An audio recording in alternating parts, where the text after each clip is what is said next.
Hello, friends. Welcome to UPSC Wala. This is Sonia Ahuja, and I am here to share with you one of the latest and most important news on international platform. क्या है news? 4 अप्रैल को Finland, a country in Europe, a country that is part of European Union, a country that shares 1340 kilometer land border with Russia, became the 31st member of North Atlantic Treaty Organization NATO.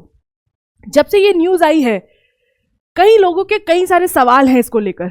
सबसे पहला सवाल ये है कि भाई Finland एक European country ने अभी तक नेटो को ज्वाइन नहीं किया है, क्यों? और किया तो अभी क्यों किया है? और लोग ऐसा क्यों कह रहे हैं कि दीज आर ऑल ऑप्टिक्स? और क्या मैसेज सेंड करने की कोशिश की जा रही है रशिया को? क्यों सेंड कर रहे हैं? और हम इस बारे में क्यों बात कर रहे हैं? How does this affect international platform और इंटरनेशनल पॉलिटिक्स? तो अब मैं आपको एक छोटा सा हिस्ट्री का लेक्चर दूंगी that will answer all of these questions for you. So let's start with World War two. World War two के समय Soviets attacked Finland, but Finland was able to defend itself.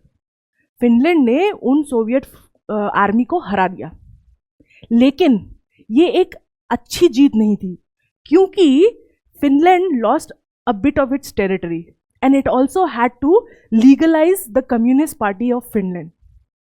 जब ये हुआ तो Finland को ना बहुत लैक फील हुआ वेस्ट से कनेक्शन उन्हें, क्योंकि इस पूरी लड़ाई में वेस्ट की कोई कंट्रीज ने उनका साथ नहीं दिया।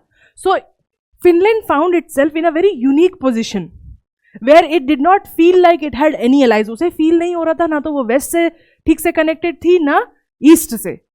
तो उन्होंने डिसाइड किया कि हम न्यूट्रल रहेंगे, and this is the reason that did not join NATO. उसके अलावा उसी वक्त right after World War two Russian या Soviet armies had encircled Berlin and controlled the East Europe part. And to respond against this, US along with 12 other members of Europe came together to form NATO. 12 countries US के साथ मिलकर NATO को form किया to fight against the Soviet army that was encircling Berlin and rest of the East Europe. अब इसके just बाद इसी time पे कोल्ड वॉर शुरू हो चुकी थी, एंड क्योंकि फिनलैंड को फील नहीं हो रहा था उसके कोई अलाइज हैं, फिनलैंड ने डिसाइड किया कि दोनों पार्टीज को खुश रखने के लिए, क्योंकि वो बीच में थे, तो ना वो वेस्ट को चाहते थे पुश करना ना ईस्ट को, तो दोनों के साथ न्यूट्रल रहने के लिए उसने ना तो नेटो को ज्वाइन किया और एक ट्रीटी साइन करी, फ्रेंडशिप ट्रीटी। किसके साथ? सोवियत के साथ। और इस फ्रेंडशिप ट्रीटी के तहत दोनों ने एक दूसरे को प्रॉमिस करा, फिनलैंड और सोवियत ने, कि हम एक दूसरे के अगेंस्ट कोई भी मिलिट्री अलायंस को ज्वाइन नहीं करेंगे, ना तो हम नेटो को ज्वाइन करेंगे ना हम वॉर्सो को ज्वाइन करेंगे। तो इस वजह से Finland did not join NATO. But fast forward December 25, 1991 Soviet union collapsed. Soviet union के कोलैप्स होने के बाद 1991 में इट बिकेम 16 डिफरेंट कंट्रीज, और उसमें से एक कंट्री थी यूक्रेन। क्यों यूक्रेन के बारे में स्पेसिफिकली बात कर रहे हैं, आगे समझ में आएगा। अब जो ये 15 कंट्रीज थी जो कि सोवियत यूनियन से टूट के निकली थी, दे स्टार्टेड ज्वाइनिंग नेटो। अब रशिया को इस चीज से बड़ी प्रॉब्लम थी, because Russia wanted to relive its glorious days of imperial Russia, जो पहले था, जिसमें ये सारी बाल्टिक कंट्रीज और ईस्ट सेंट्रल एशियन कंट्रीज और ईस्ट यूरोपियन कंट्रीज आती थी। वो उस टाइम के अपने रुतबे को वापस लाना चाहते थे। पर जब उन्होंने देखा कि ये जो कंट्रीज जो कि टेक्निकली रशिया का पार्ट होना चाहिए, वो नेटो ज्वाइन कर रही हैं, तो वो एकदम परेशान हो गए। ठीक है, तो उन्होंने क्या किया? They felt threatened by expanding NATO, and they warned US that if you give Ukraine NATO का membership, there will be war. Why specifically Ukraine? Because Ukraine was at the border of Russia. Russia का ये कहना था कि आपको कैसा लगेगा अगर रशिया अपनी मिलिट्री माइट लेके आपके बॉर्डर पे आ जाए, तो अपने एम्यूनिशन लेके उसको मैक्सिको या कनाडा में रख दे, तो कैसा लगेगा? थ्रेटेंड फील होगा ना। तो वैसे ही अगर आप यूक्रेन को नेटो की मेंबरशिप दोगे तो that will be coming to close to Russia. तो फिर इस कारण से Ukraine did not join NATO. Ukraine को नेटो क्यों ज्वाइन करना था? क्योंकि उसे अगेन रशिया का फियर था अग्रेशन का। फिर फास्ट फॉरवर्ड इट टू 2014 में दो चीजें हुई।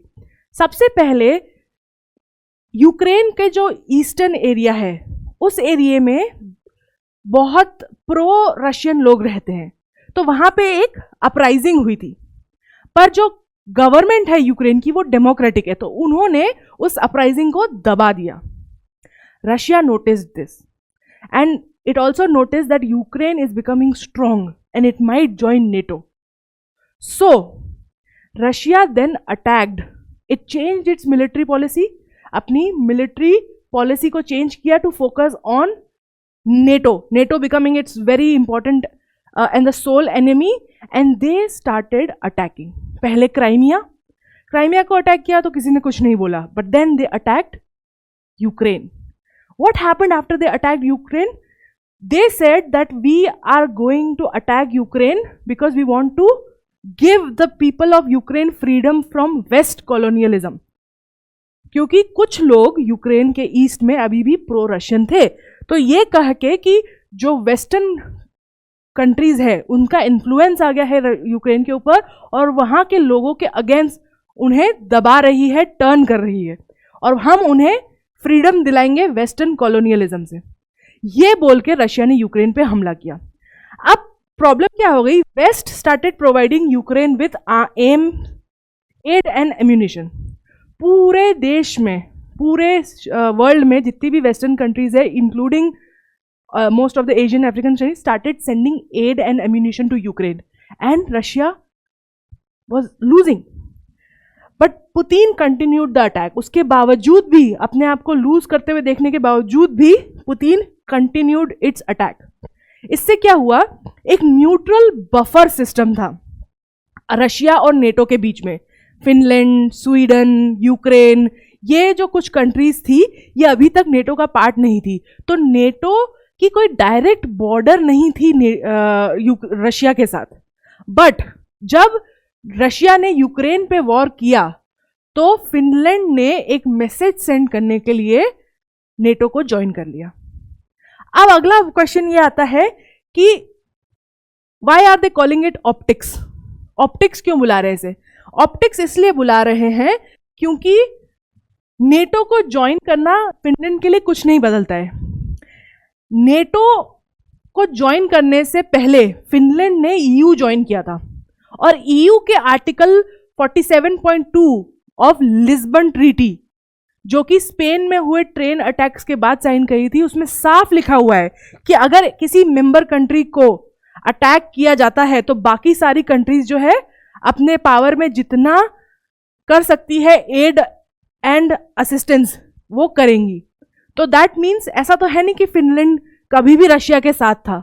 It was never, it was always very evident कि वो यूरोप के बाकी कंट्रीज के साथ है, बट फिर भी वो एक ऑन पेपर न्यूट्रलिटी में था। ठीक है, by joining NATO now it is sending a message to Russia that you entered the buffer zone, hence we had to join NATO. इसीलिए they are saying that it's a optic. Optic means दिखावा, क्योंकि already वो उनके साथ था। अब problem ये है, हम क्यों इस बारे में बात कर रहे हैं? हम इस बारे में इसलिए बात कर रहे हैं क्योंकि अब रशिया की ये बॉर्डर 1340 किलोमीटर ये डायरेक्टली कनेक्टेड है नेटो से, और वॉर होने के चांसेस बढ़ गए हैं। बट इसके साथ साथ हमें यह भी देखना है कि both sides have nuclear weapon. Not only the chances of war has increased, but both sides have nuclear weapon. And if you actually do a calculation on the military budget of Russia and the combined EU or NATO for that matter, it's Russia can never win. Russia का budget बहुत छोटा है, Russia की military बहुत छोटी है NATO के सामने. तो अगर फाइट होती है तो रशिया सिर्फ एक ही चीज से जीत सकता है, by using nuclear weapon. And this is why this is such a big news, because nuclear war will be the end of the world, and now we are very close to it.